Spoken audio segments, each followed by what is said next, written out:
El caso Enron y sus repercusiones. Arthur Andersen y la ley Sarbanes-Oxley.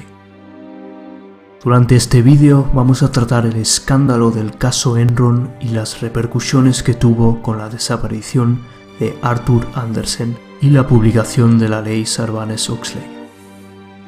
Se trata de uno de los casos que más ha marcado el sector de la auditoría, por no decir el que más.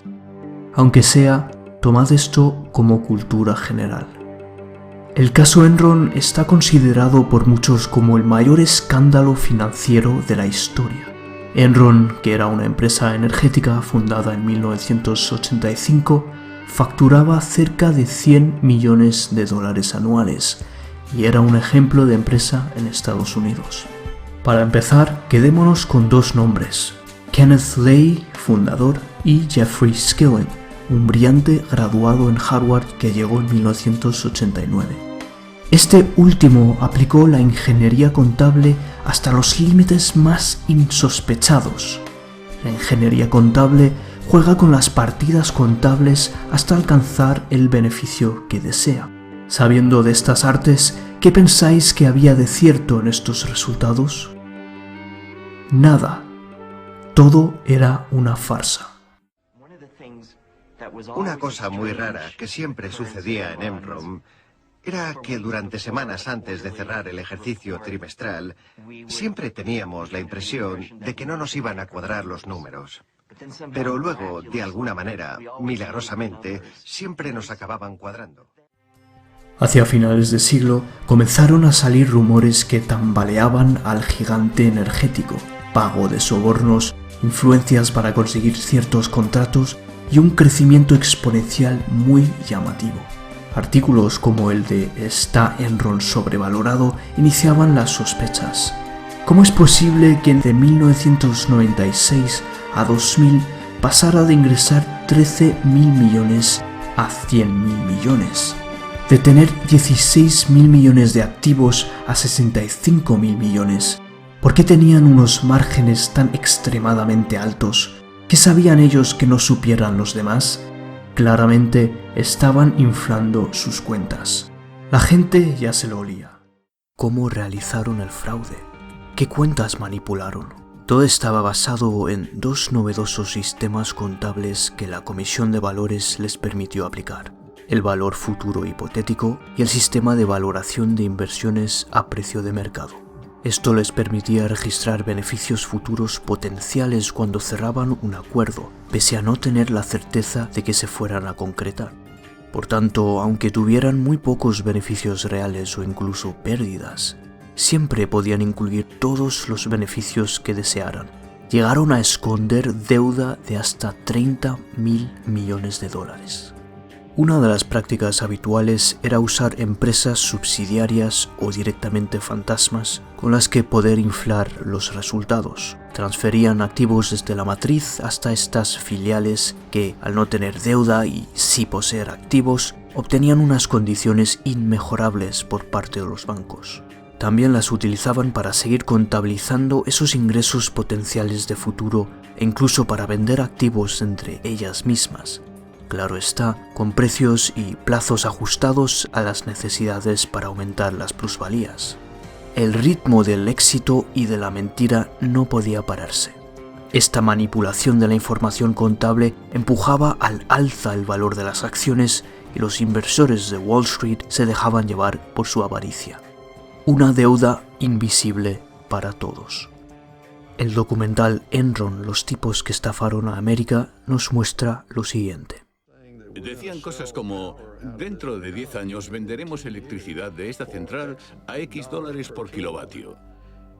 Y no había manera de probar que eso se pudiera hacer. A finales de 2001 aparece la SEC, la Comisión estadounidense que protege a los inversionistas y mantiene la integridad de los mercados de valores. Comenzaron sus investigaciones y se empezaron a destapar irregularidades y pérdidas. Una de las prácticas habituales era usar sus subsidiarias para alterar sus resultados. El maquillaje contable no le había funcionado a Jeffrey. El 2 de diciembre de 2001, Enron se declaró en bancarrota. Se desplomó en la bolsa y en poco más de un año perdió todo su valor. ¿Cuáles fueron las consecuencias más inmediatas? Lógicamente, los empleados perdieron sus puestos y los accionistas sus inversiones. Meses antes de este batacazo, nuestro amigo Jeffrey Skilling vio lo que se le venía y vendió todas sus acciones.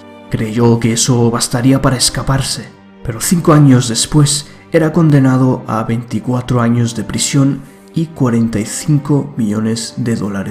El número de cargos que se le imputaron es tan extenso que nos ocuparía el resto del vídeo.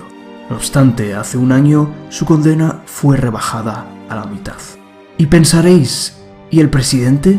¿El que realmente permitió esto? Pues bien, como no podía ser de otra manera, fue culpado por fraude. ¿Cuánto creéis que le cayó? Nunca se supo. Falleció de un infarto antes de la sentencia. ¿Y el vicepresidente? Se suicidó. Consejo: no cometáis fraudes. Evidentemente, Enron se disolvió. Vamos ahora con el caso de Arthur Andersen. Buenos días. ¿Qué tal? Por fin, Me alegro de genial. verte. Jeff, me alegro de verte, Tom. Siéntate. Hemos trabajado mucho en esto y hemos tocado todos los registros. Mira lo que tenemos. Hicimos 20 millones el año pasado. Creo que este año podemos hacer 120 millones de dólares. Operaciones. Hicimos 10 millones el año pasado. Creo que podemos llegar a los 64 este año. Esta es la clave. Pasaremos del sistema de valoración a precios de mercado a algo que yo llamo CFH, Contaduría de Valor Futuro Hipotético. Si hacemos eso, podremos añadir tropecientos millones al balance final. Jeff, estupendo. Me parece fantástico. Jeff, gracias. Ha sido una actuación soberbia. Vas a llegar muy lejos, chico. Probablemente a director de la compañía algún día. ¿Tú crees? La situación de Enron también acabó con la empresa que la auditaba, Arthur Andersen. Era la firma de auditoría más grande del mundo.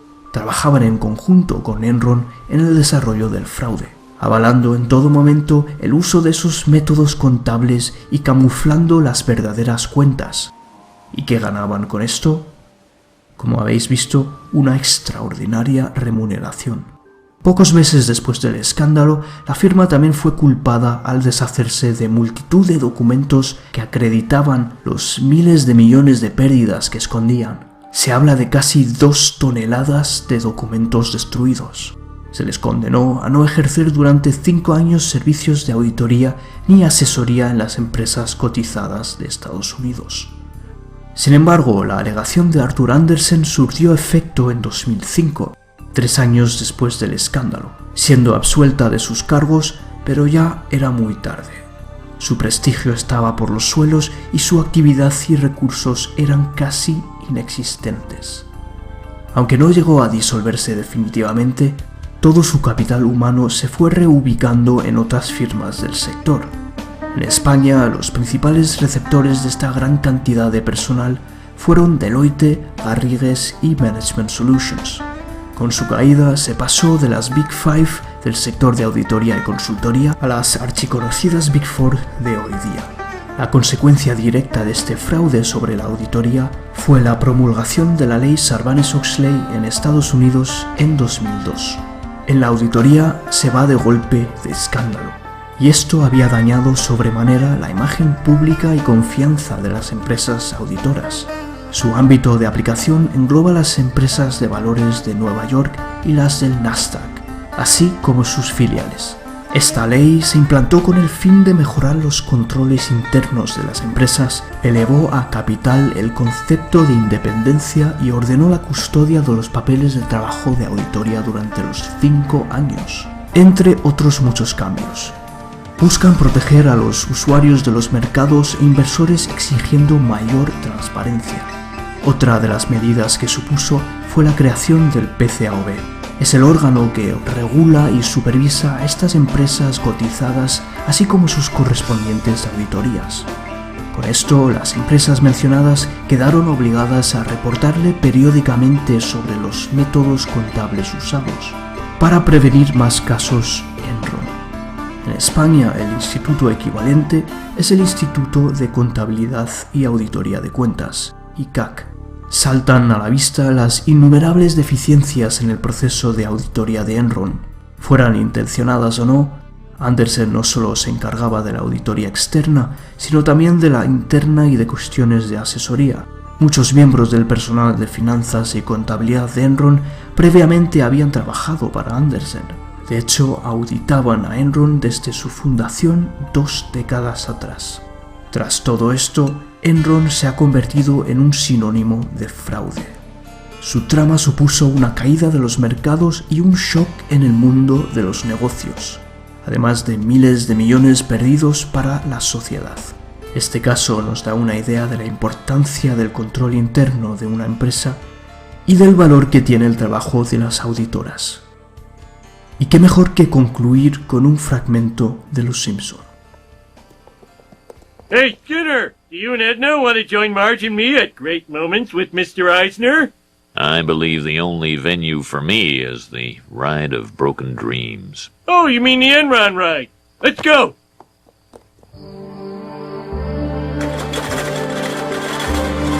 We're all gonna be rich! We broke even!